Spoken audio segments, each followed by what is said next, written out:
The Fenton Fire Hall is one of the most popular restaurants in the area. With a waiting time up to an hour just on weekdays, the building is active at almost all times of the day. Before the restaurant was keeping the building occupied, it was used as one of Fenton's main fire stations for over 65 years. Due to size issues of the last station and the constant growing size of fire trucks, this building was built in 1938 to accommodate the purchase of two brand new trucks, a 1930 Peter Persich, which is still owned by the fire department today, and a 1926 Rio.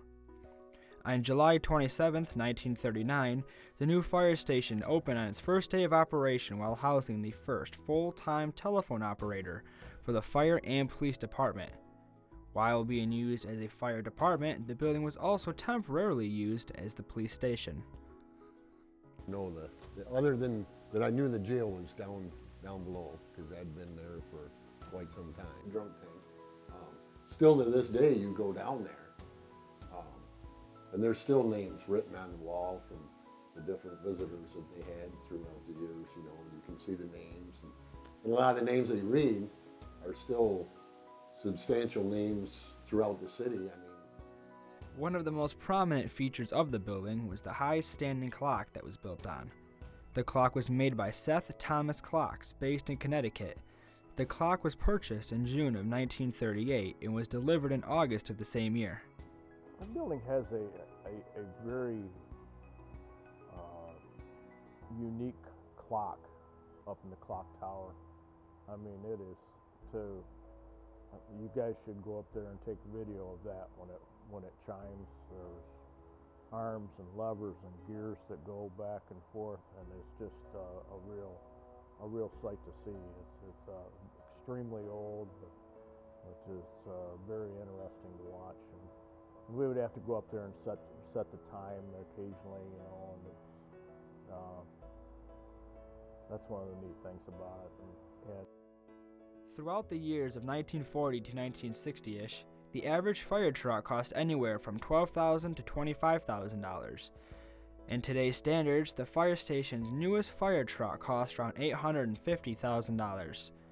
Throughout the years, the building was starting to experience some problems that included electrical, plumbing, and heating.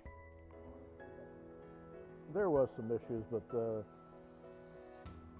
you have to take into consideration that the building was built in the early 1930s, I believe it was, and of course there's going to be some issues with that. I don't think we had a whole lot of hot water,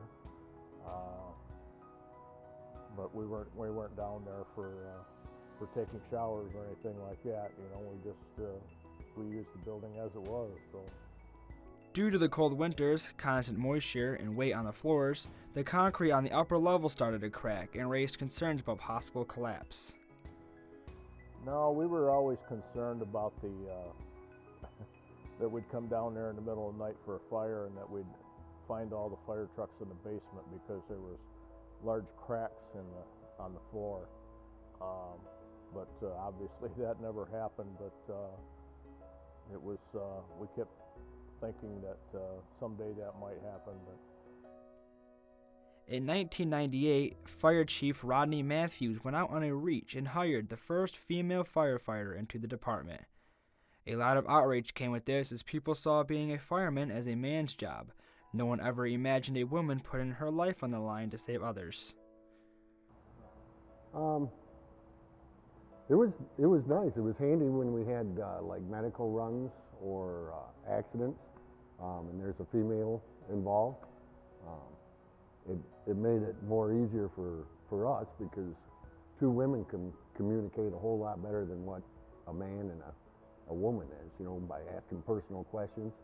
So I like it. Matter of fact, I would say that it was no different from any male that came on the department. We all treated her with the respect that she deserved. She did her job. She didn't haphazardly go into a situation. She knew what to do, what not to do, and therefore it was a pleasure that she was on the department, you know, and stuff. So People were concerned about the fact that they thought a woman wouldn't be able to pull people out of a fire. They were a little kind of standoffish, and I couldn't figure it out until we went to a wedding, and one of the wives had a couple drinks, and she said, "Do you think you'd be able to pull my husband out of a fire?" Like I wasn't strong enough. And so my response was the same thing back to her. "Could your husband pull me out of a fire?" Being the first female fireman would be a tall task to fill, but Jamie and others thought she fit right in with the guys. Jamie fit in real well because she's a hard-nosed girl. She's not going to take no for an answer, and she can dish it out just as well as she can take. What was it like being the first female firefighter? I don't feel like I knew any different. I'd never been a firefighter before. My dad was a firefighter, and I had some family members that were firemen. However, my boyfriend at the time was a fireman, and they just had this great family unit. Everybody looked out for everybody, and obviously you have to have everybody's back when you're going into a burning building. And so I was a little apprehensive at first, but I feel like I fit right in. They welcomed me with open arms. Shortly after Jamie was hired, the department and the city decided the 60-year-old building was once again becoming too small for their needs. The fire trucks were getting bigger, and the need for more firemen grew, so the city began talks on building a new station. In 2003, the brand new fire station was built just down the road from the old one. Costing around $2.5 million, the new station offered 6 bay doors, multiple offices, a kitchen, a lounge area, a meeting room, radio room, weight room, locker rooms, and much more. The switch was pretty good because we had been so cramped at the old building that when we got to the new building, we had all this area, and we could finally buy trucks big enough to fit into the hall. Before, we were buying trucks that would fit into the other hall, and now we could purchase just about anything we wanted to as far as size and what we needed. Despite the brand new building, the old fire hall was where many of today's firemen started their careers. But it was unique. I still miss it to this day. I love this station, but I'd go back there in a heartbeat. I really would.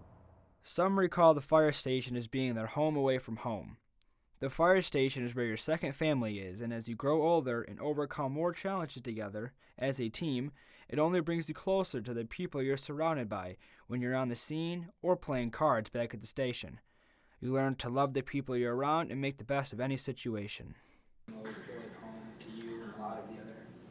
I feel like it will always feel like home to me because that's where I started as a firefighter. It was great. So I feel like I kind of grew up there. I grew up, as a person there, learning about,